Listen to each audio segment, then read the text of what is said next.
everyone, it's Jack from Cultaholic.com, and you know what time of the week it is. It's Friday, gotta get down on Friday, and I'm so excited because obviously it's my favourite time of the week, and that's because it's time to talk about my wrestlers of the week, and it has been a gargantuan week in the world of pro wrestling. There have been things going on in AEW, there have been things going on in WWE, there have been things going on in various promotions over in Japan, and a lot of it has been very, very good. So there's been a lot of good wrestling to talk about and a lot of hard decisions to make when it comes to points allocations. But that's okay, because I've allocated those points and we're going to take a look at them and see how they've been assigned. So without any further ado, let's take a look at some honourable mentions first of all. Obviously, one of the honourable mentions this week is Sting for a very well produced and well timed and well booked return slash shop debut in AEW.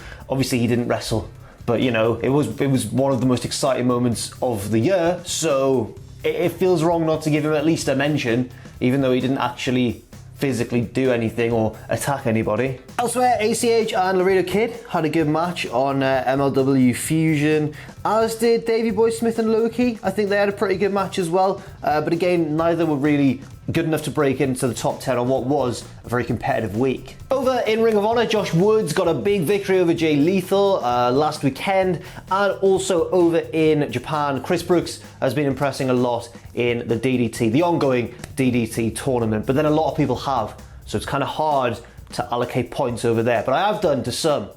Let's wait and find out. So yeah, a very good week across the board in various different promotions, but let's get on with our top 10 and see who's picked up some pointage. So in at number 10 this week, it's none other than Limitless. Don't you dare forget about him. It's Keith Lee. We haven't forgot about him. I'm giving him 1 point actually, Tom. Keith took part in a triple threat match on this week's Raw. It was a very entertaining one as well, and the winner would obviously go on to become number 1 contender and face Drew McIntyre. And Keith didn't win, but he looked very impressive in this match, and he didn't take the fall. I think WWE is still sometimes, although they seem to forget what they're doing with their booking half the time, especially on Raw and SmackDown, but I think they seem as though they're still trying to protect Keith quite a bit. I think him not taking the pinfall here was a very, very good idea. It was unfortunate for Riddle, but at the same time, Keith's the one that they look more interested in pushing right now, or continuing the push of. And it's a role that has been slowed for Keith over the past few, for a little while now, but at the same time, he's never really been beaten badly, has he? I don't exactly know the stats off the top of my head, but I can't think of Keith Lee having a particularly bad week on Raw. He just misses out on some pay-per-views here and there. Sometimes, things don't quite go his way. But now, they might be really keeping an eye on him until maybe the Royal Rumble. I say this because there were a lot of spots in this match that reminded me of a dominant Rumble performance, even though it was only a triple threat. Like fending off multiple attackers at once, at one point using Matt Riddle as like a weapon to hit AJ Styles as well.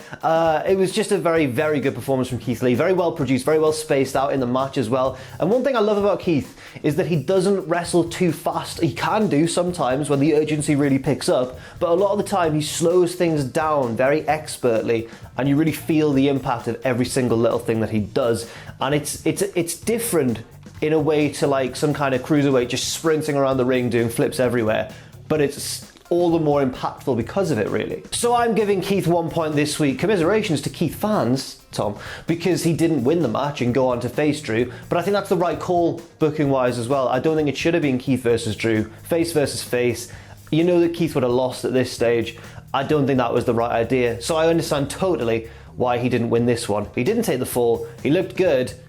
I think he might have a really good Rumble. If he doesn't win it, I can see him still eliminating a lot of guys. But now we move on to number 9, and the winner of the match, actually. It's the phenomenal AJ Styles. Helped, by the way, by Omos, his gigantic, scary sidekick. Not helped that much though. A lot of this match was won by AJ just being AJ Styles, being tenacious, refusing to quit, but in a heelish way, still while retaining all of his innate heelishness. Because Styles wasn't exactly the good guy here. He was against two faces in Keith Lee and Riddle, but still he managed to keep up that sort of standard AJ Styles tenacity, even if almost had to bail him out on 1 or 2 occasions, like picking him out of the way of a charging opponent and plonking him on the apron. It wasn't too overt at any one time, but it was still, I guess it was still effective enough that it made you pay attention. This result, by the way, because AJ obviously won, I think this really shows the consistency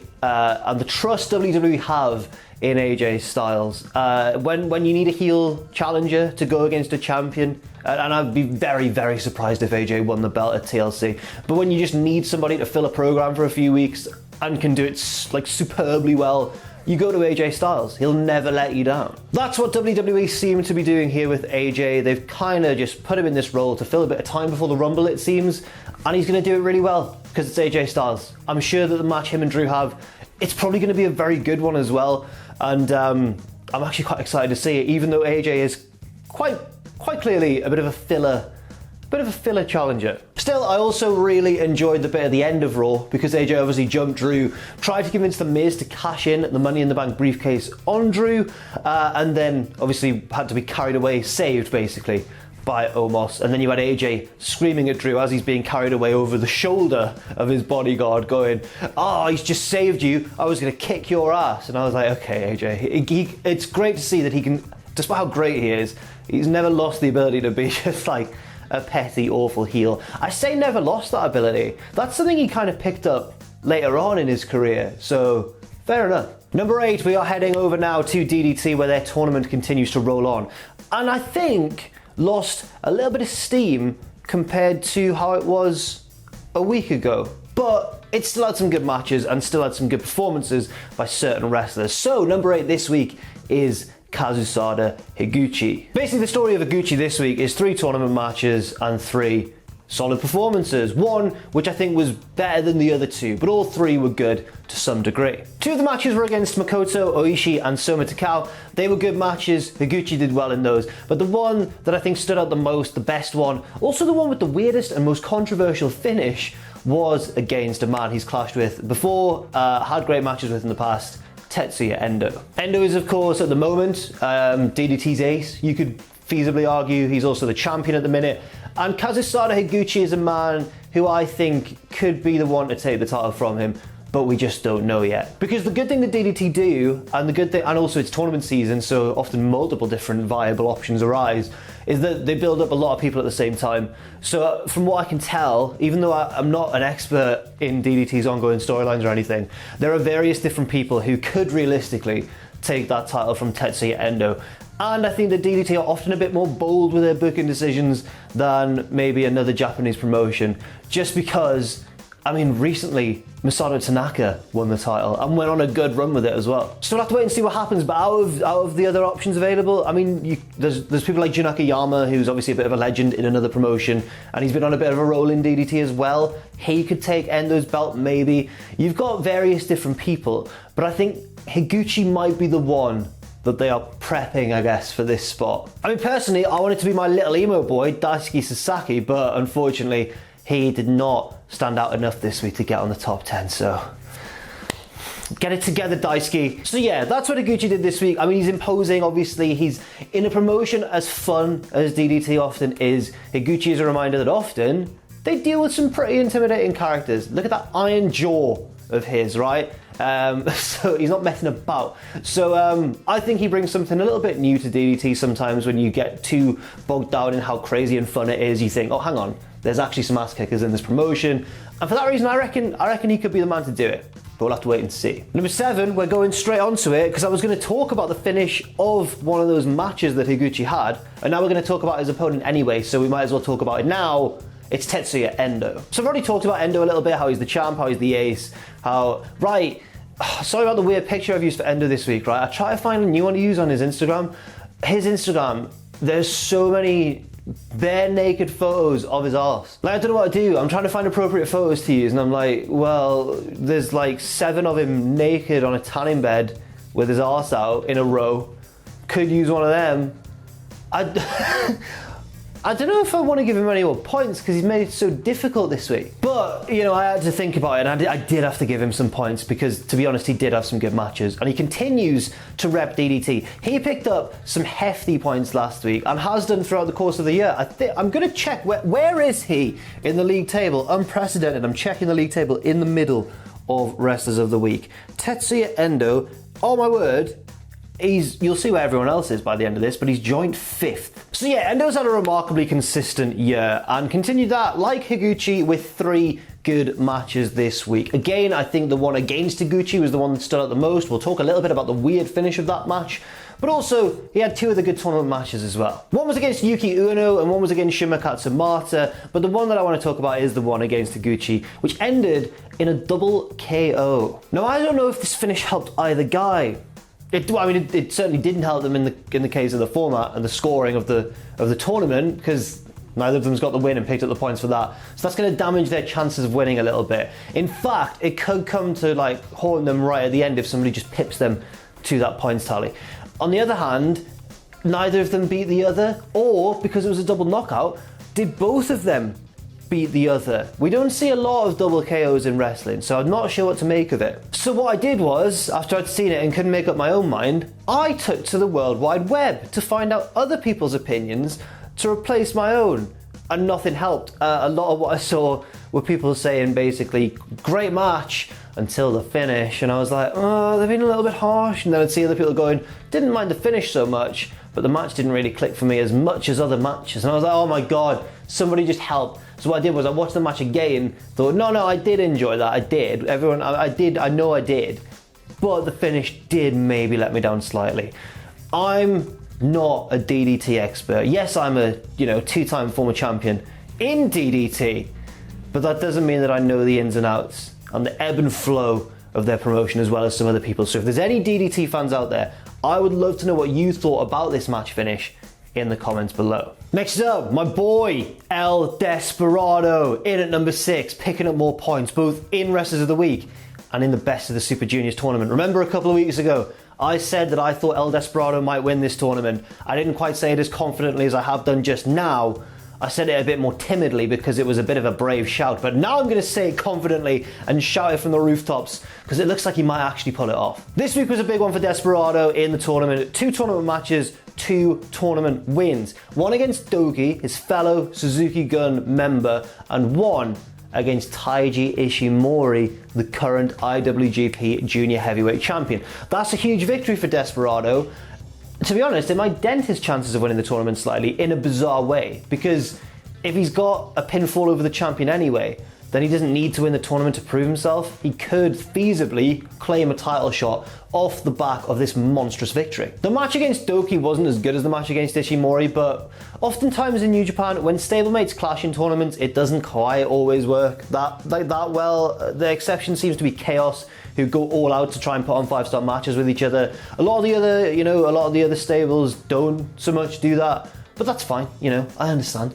But in this case, I preferred the match against Ishimori, who is, of course, of Bullet Club. And even though it was a heel versus heel encounter, Ishimori's not been the heeliest of heels recently, but I feel as though it was easy to root for Desperado in this one, at least from a personal point of view, because I just really wanted him to win. I wanted him to get a big win over Ishimori, and I wanted to see the underdog triumph. And it was good. It's definitely gonna definitely net him some big points on Wrestlers of the Week this week, 5 to be precise.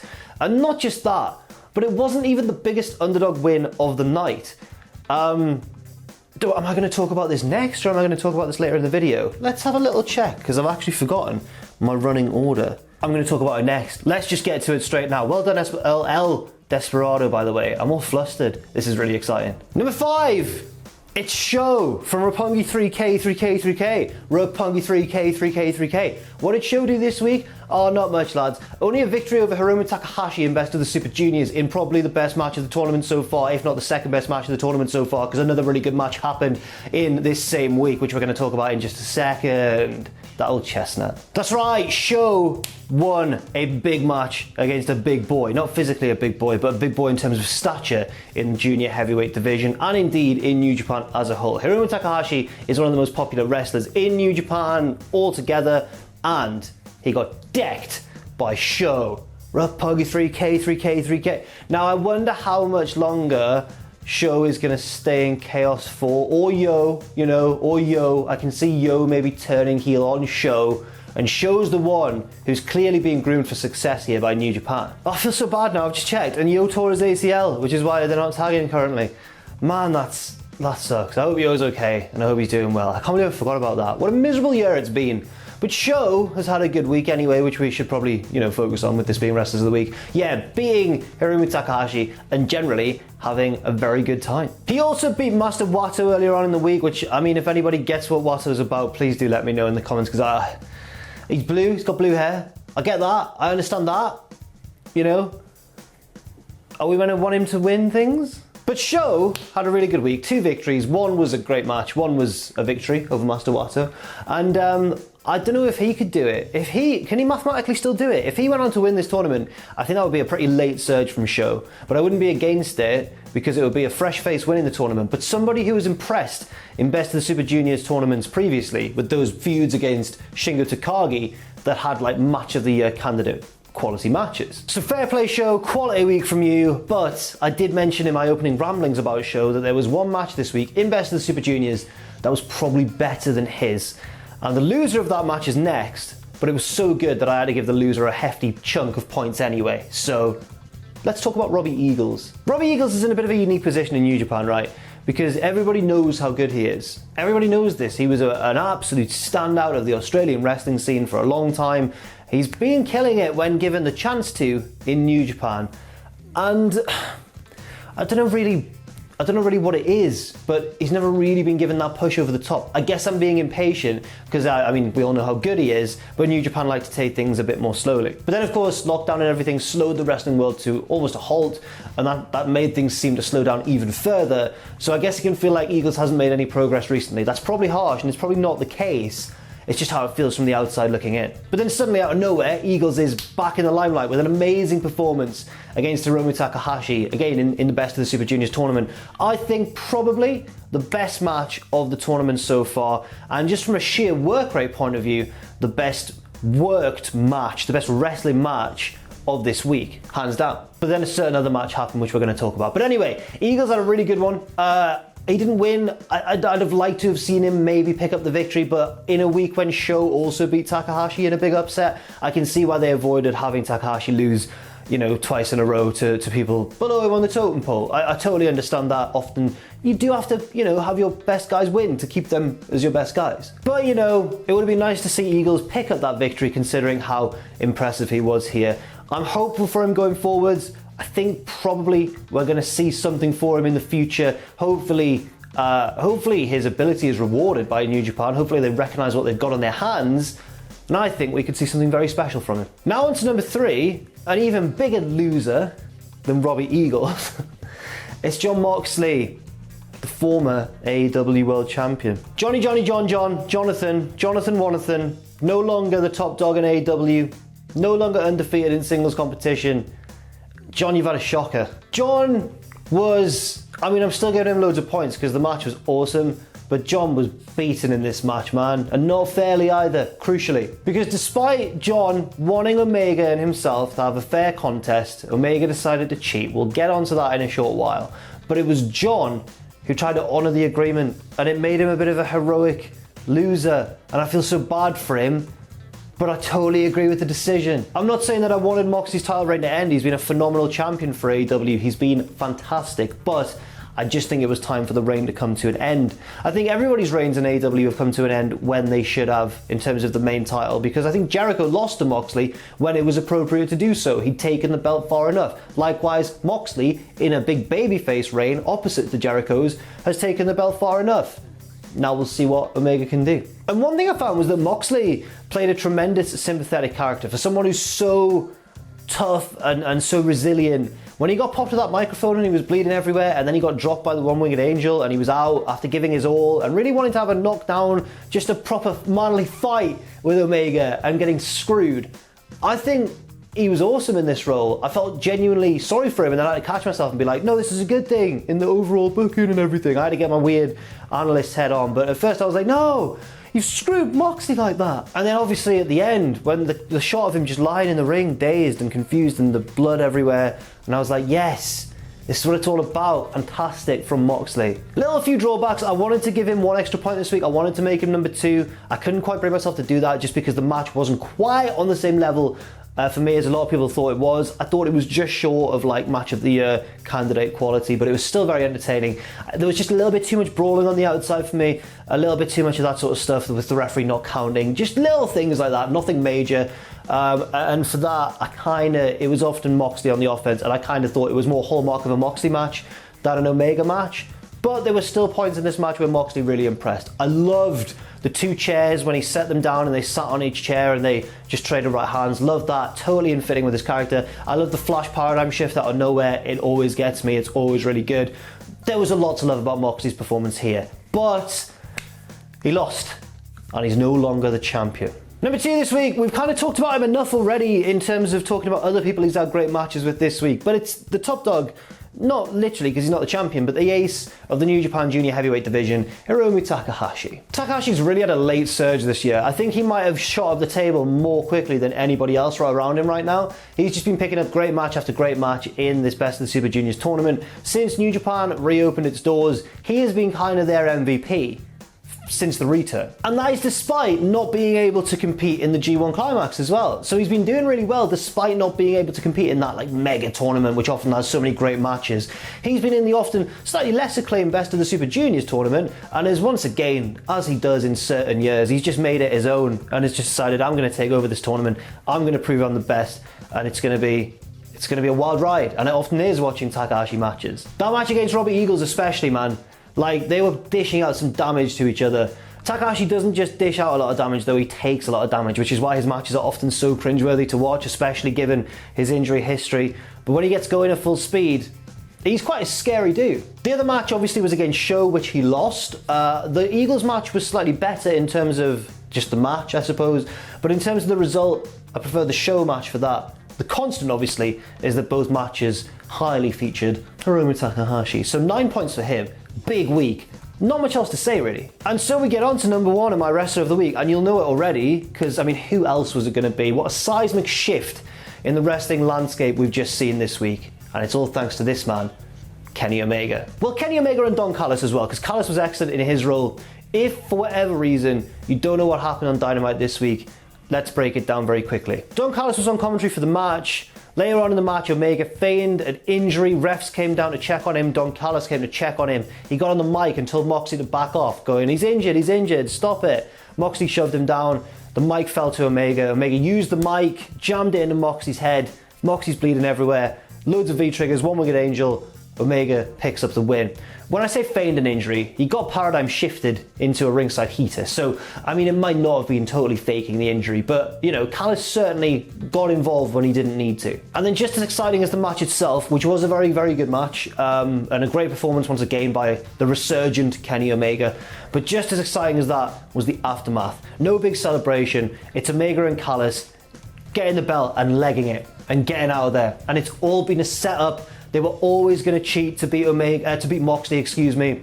It's phenomenal. Them walking through the back, other wrestlers shouting at them, Tony Khan shouting at them, getting to their car to leave the arena, and then Marvez is there, my boy, and he says, what's going on?